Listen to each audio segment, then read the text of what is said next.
Hi guys, in this video I'll be showing you the procedure to unblock someone on WhatsApp. To do it, so you first want to open up your WhatsApp application.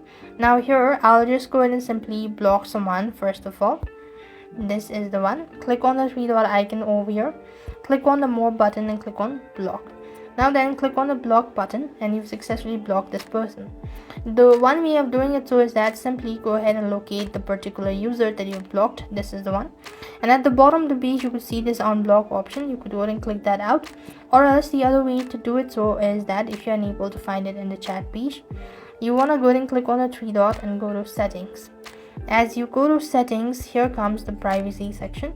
Then you want to go ahead and scroll down and you could find the block section or blocked contact.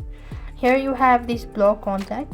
You could go ahead and click that out or open this up just like that. Just click that out and click on unblock, and this way you'll have successfully unblocked someone on WhatsApp.